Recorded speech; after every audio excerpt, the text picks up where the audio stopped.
Maximus Analysis here for May 17th, 2016. And again, we're going to look at the daily. We're going to focus on the indexes, crude, and also just MGT at the time. Again, we'll probably go into a couple different names, but I'm just going to stay the focus right here. They bounced off of that level that I posted earlier, 2036.75. Again, if you're not following me on Twitter, I think you should, because these levels have helped. Again, the retracement up to the 2059.5, I believe, rolled it down. Again, I'm sitting on my hands because we're in chop. Our bull pivots have really paid in regards to just they haven't been broken, and we just have to try to keep ourselves from being super unbiased, meaning that everybody in the world might be bearish. We have to see what we look like overnight. Again, my big levels are the 20, 36, 75 level. Another big level is 2026. That's a very, very, very big level going into tomorrow's meeting, but we don't know where we're going to go. We have FOMC tomorrow. Again, if you're intraday, again, trade the weekly, you don't care. Trade the daily, you really don't care. Intraday, hold tight, because remember, tomorrow we have two major things going on. We have EIA report at 10:30. That's every day, every week on Wednesdays. Okay. Then we have the FOMC at 2 p.m.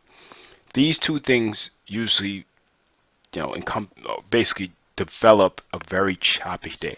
So if you don't have to initiate any new positions, leave them alone. Let them be.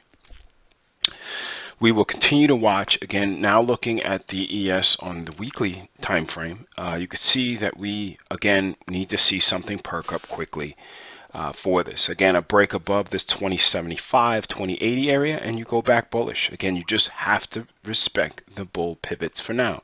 Now we're trying our best not to get overly bullish or bearish in chop, because it is chop, and we have to recognize that unfortunately day by day it can look very enticing to each side. So yesterday looked very, very good for the bulls. Now today looks very, very good for the bears, meaning that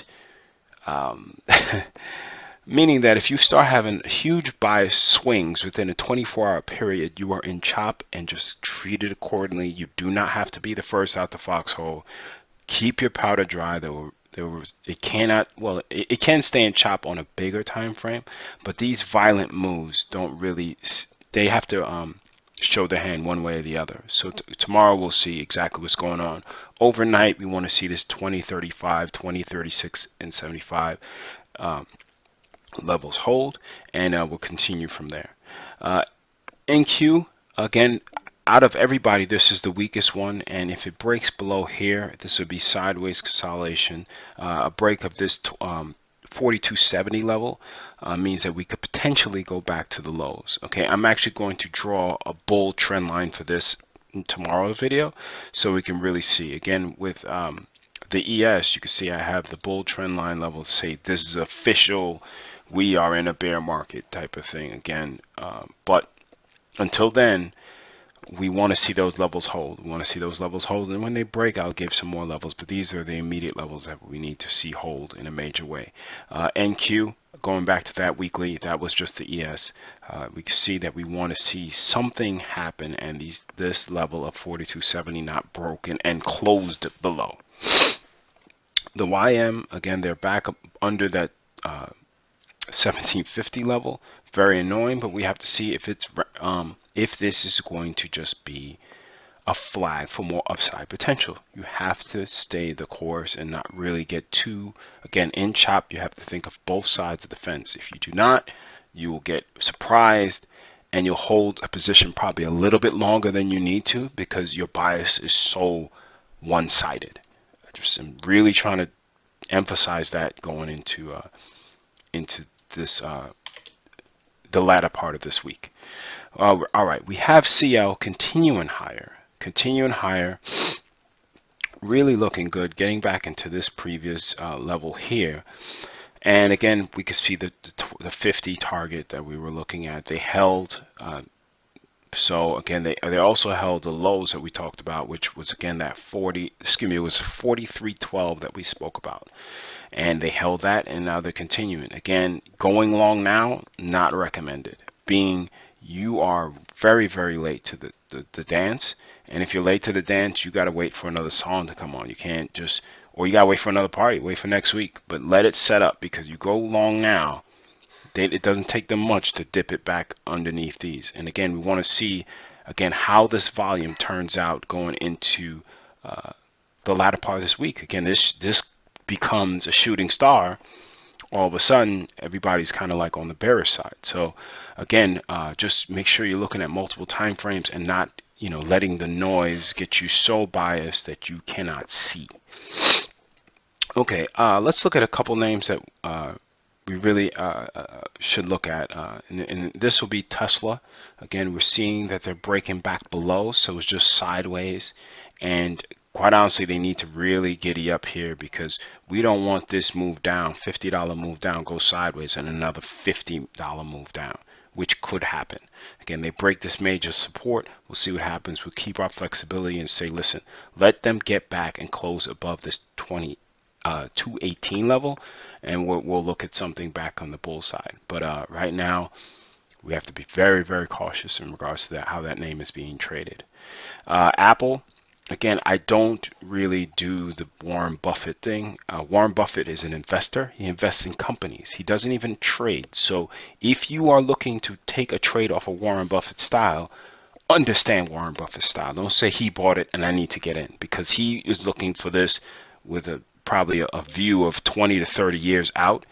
That's just his investing style, and you don't have that type of account or that type of solvency to take a Warren Buffett type of trade. So just keep that in mind, that again, we still have to look at the trend, and guess what, Warren Buffett can be wrong too. So use your own analysis when you're looking at these things. Last but not least, I'll look at the MGT. And I will say to you that it rolled over at the $5 mark, kind of almost textbook. Do not fall in love with these type of stocks. Trade them for their rip up. So again, if you're 50 cents in, don't start saying that you're waiting for this thing to get to 20 bucks. Don't be a pig. Okay, you can always add back into the position, but you need to be locking in profit right now. It could gap up and continue to go, but today you need to lock in profit, because at the end of the day, this thing can go right back to 50 cents in a hurry. And because you got into the euphoria and didn't control your emotions, you didn't look at a tenfold profit as something being good. You said it could be 1,000. This could be, I could pay off my house with this position. So I want you to at least peel off some, go break even, and then just walk away. Walk away. Lock in a certain amount of money. Let's say you put your stop under $2. You take off 3/4 of the position, put your stop under $2. If you got in that early, and just walk away. Because at the end of the day, you can see this on candidates considered plug, something that you can learn from. That where was it? I had people that I knew that got into this trade, and I told them to lock in profit, and they kept adding, and it dumped. And you just really don't want to get caught up in stuff like that.